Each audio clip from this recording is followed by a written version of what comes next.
कहते हैं कि समंदर पार बहुत दूर एक सल्तनत का बादशाह था। वह स्वभाव से चिड़चिड़ा और गुस्से वाला था। उसे अपनी राय से असहमति बिल्कुल पसंद नहीं थी। अगर किसी मंत्री, दरबारी या नौकर से कोई गलती या कमी हो जाती तो वह उन्हें सख्त सजा देने से पीछे नहीं हटता था। हालांकि बादशाह जालिम नहीं था, लेकिन अपने राज्य के मामलों और अपनी दात को लेकर कुछ ज्यादा ही संवेदनशील था। उसका मानना था कि अगर वह नरमी बरतेगा तो दरबारी उस पर हावी हो सकते हैं। जब वह किसी बात पर बिगड़ता तो इतना बिगड़ता कि लोगों के सर उनके कंधों से उतरवाने में जरा भी देर नहीं करता। बादशाह ने 10 जंगली कुत्ते भी पाल रखे थे। इन खूंखार कुत्तों को खास ट्रेनिंग दी गई थी और वे बादशाह के हुक्म पर अपने सामने फेंके गए आदमी को नोच डालते थे। जाहिर है, एक मजबूर और बेबस इंसान उन कुत्तों के आगे क्या कर सकता था। कुत्तों के नुकीले दांतों और पंजों से घायल होने के बाद ऐसे आदमी की मौत तय थी। बादशाह के सभी नौकर और सेवक हमेशा सतर्क रहते थे ताकि किसी भी मौके पर गलती करने से बच सकें।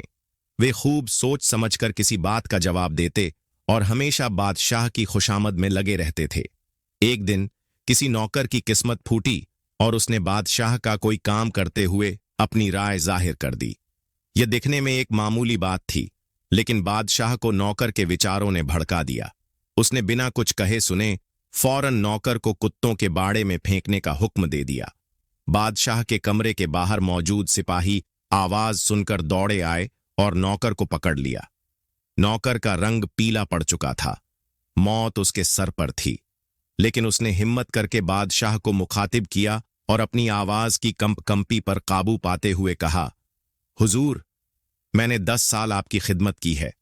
आप मुझ पर इतना रहम जरूर करें कि इन खूंखार कुत्तों के सामने फेंकने से पहले 10 दिन की मोहलत दे दें। बादशाह कुछ सोचकर इस पर राजी हो गया। अब नौकर 10 दिन के लिए आजाद था। नौकर उसी दिन कुत्तों की देखभाल करने वाले के पास पहुंचा और उसे सारा माजरा बताकर गुजारिश की कि वह अगले 10 दिनों तक कुत्तों की देखभाल करना चाहता है। कुत्तों का रखवाला इस पर राजी हो गया। वह गुलाम नौकर रोज बाड़े में जाता और कुत्तों को खाना खिलाता, उन्हें नहलाता और उनके साथ कुछ वक्त बिताकर अपने घर लौट आता।